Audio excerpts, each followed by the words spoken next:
कीनाराम की इस पावन धरती को कोटि कोटि नमन करते हुए दानापुर के सभी शहीदों को अपनी ओर से, प्रदेशवासियों की ओर से विनम्र श्रद्धांजलि भी देता हूं। आज की चुनावी सभा में मंच पर उपस्थित भारतीय जनता पार्टी के जिला के अध्यक्ष श्री अभिमन्यु सिंह जी, लोकप्रिय विधायक और भारतीय जनता पार्टी के प्रत्याशी श्री सुशील सिंह जी,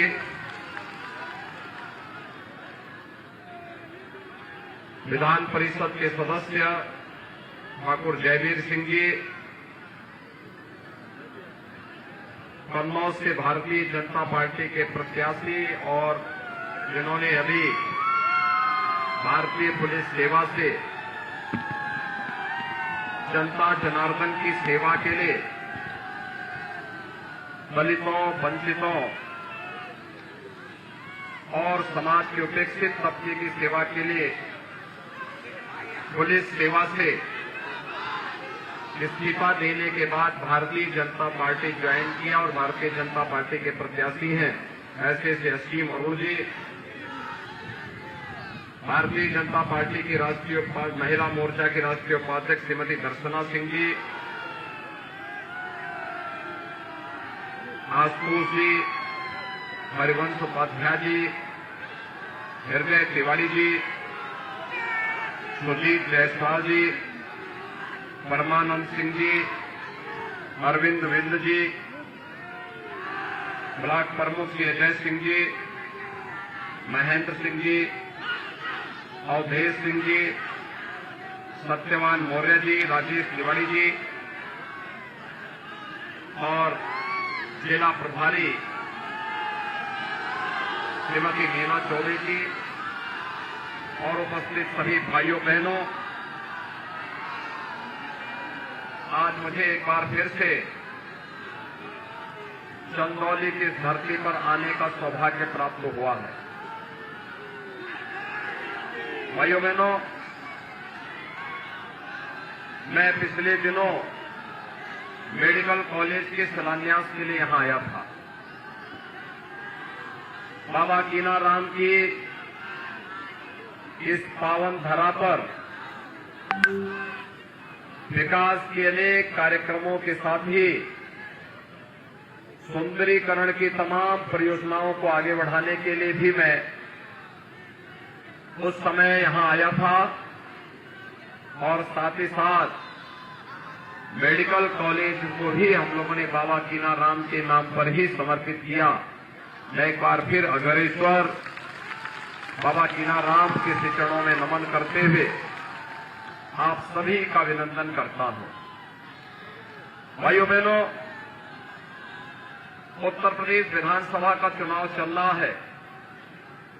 6 चरणों के चुनाव संपन्न हो चुके हैं और 7वें चरण में 7 मार्च को आप सबको मतदान करना है।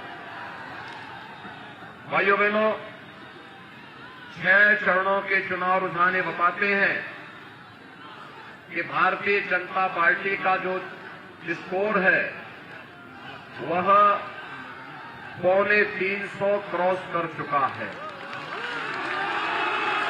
और 10 मार्च को जब चुनाव परिणाम आएंगे तो भाइयों बहनों 10 मार्च के चुनाव परिणाम के बाद आप देखना कि पूरे प्रदेश के अंदर केवल भारतीय जनता पार्टी ही दिखाई देगी और इस भय से सपा बसपा के तो बहुत सारे नेताओं ने अभी से अपनी बुकिंग करनी शुरू कर दी विदेश भागने की। यानी भारतीय जनता पार्टी सरकार आने की पुनः आहट से ही चुनाव प्रक्रिया प्रारंभ होने के बाद जो पेशेवर अपराधी बिलों के बाहर निकल करके अव्यवस्था फैलाने के लिए आए थे, एक बार अब उनको एहसास हो गया कि अब उनकी दाल गलने वाली नहीं है और वे लोग अभी से भागने के लिए अपनी तैयारी करना प्रारंभ भी कर दिए हैं। मैं आज आपके बीच आया हूं। भाइयों बहनों, भारतीय जनता पार्टी ने दंगा मुक्त, भय मुक्त प्रदेश देने की वकालत की थी और आश्वासन दिया था, हमने उसको पूरा किया।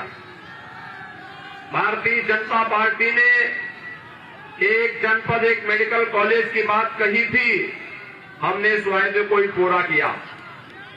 हमने कहा था कि गरीबों के साथ, प्रदेश के नागरिकों के साथ कोई भेद नहीं होगा। मैं चंदौली के आप सभी भाइयों बहनों से पूछना चाहता हूं, क्या 2017 के पहले आपको बिजली मिलती थी?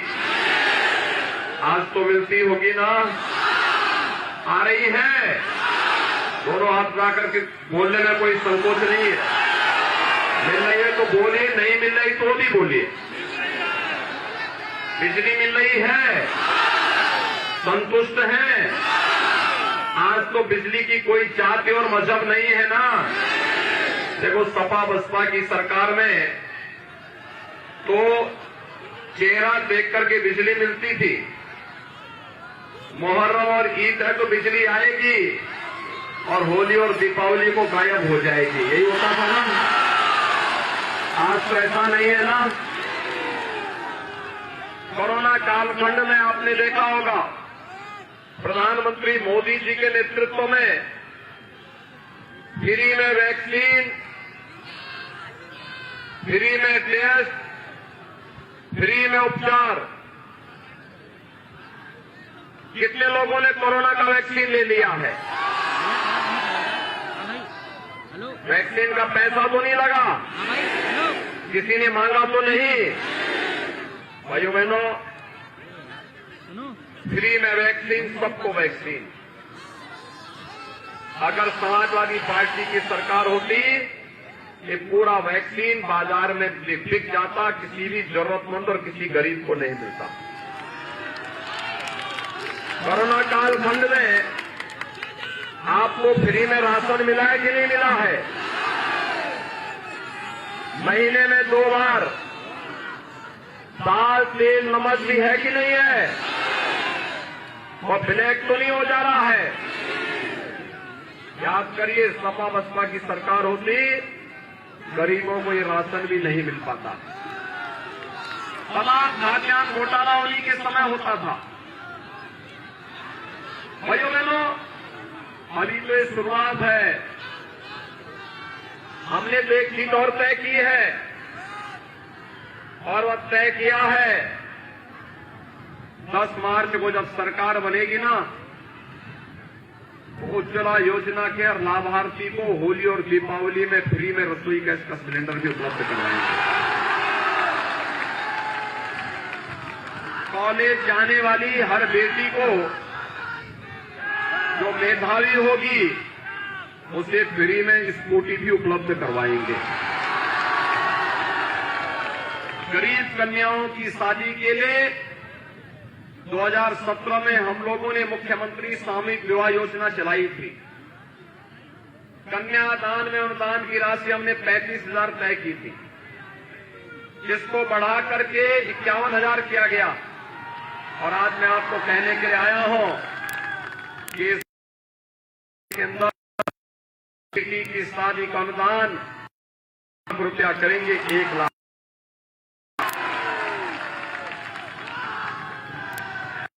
हमने 5 जवानों को सरकारी नौकरी दी, 2 करोड़ नौजवानों को रोजगार के साथ जोड़ा।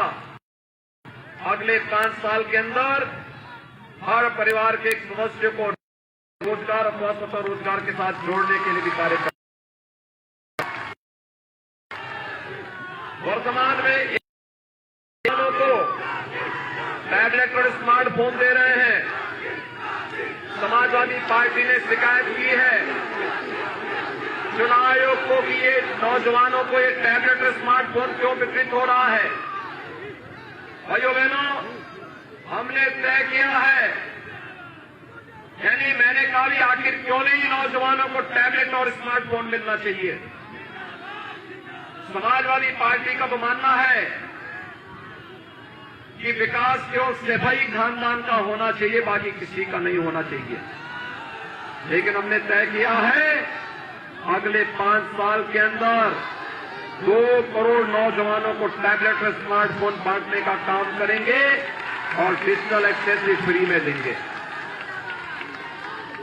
भाइयों बहनों, भारतीय जनता पार्टी जो कहती है वो करके दिखाती है। याद करिए, सपा की सरकार में केवल एक महोत्सव होता था, वो महोत्सव था सिपाही महोत्सव। सिपाही महोत्सव में न राग था, न रंग था, न भाव थी, न भाषा था। आयोजकों को भी पता नहीं था कि क्या हो रहा है। और हम लोग भाइयों बहनों आज प्रदेश की पहचान दिला रहे हैं। बाबा कीनाराम के जन्मस्थली की उनके मठ को, उनकी साधना स्थली को सुंदरीकरण का कार्य हम लोगों ने किया है, भारतीय जनता पार्टी की डबल इंजन सरकार ने किया है। अयोध्या में भगवान राम के भव्य मंदिर के निर्माण का कार्य भारतीय जनता पार्टी की डबल इंजन सरकार ने किया है। काशी में विश्वनाथ धाम के सुंदरीकरण और निर्माण का काम ये भारतीय जनता पार्टी की डबल इंजन सरकार कर रही है। मथुरा, वृंदावन, बरसाना को सजाने संवारने का काम हमारी डबल इंजन सरकार कर रही है। सदगुरु संत रविदास जी महाराज की पावन जन्मस्थली सीर गोवर्धन के सुंदरीकरण का कार्य ये भारतीय जनता पार्टी की डबल इंजन सरकार कर रही है। महाराज सुहेलदेव का स्मारक ये भारतीय जनता पार्टी की डबल इंजन सरकार बना रही है।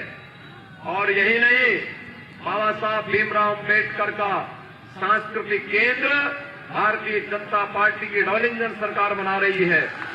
लालापुर में महर्षि वाल्मीकि के पावन स्थली के सुंदरीकरण का कार्य ये भारतीय जनता पार्टी की डबल इंजन सरकार कर रही है।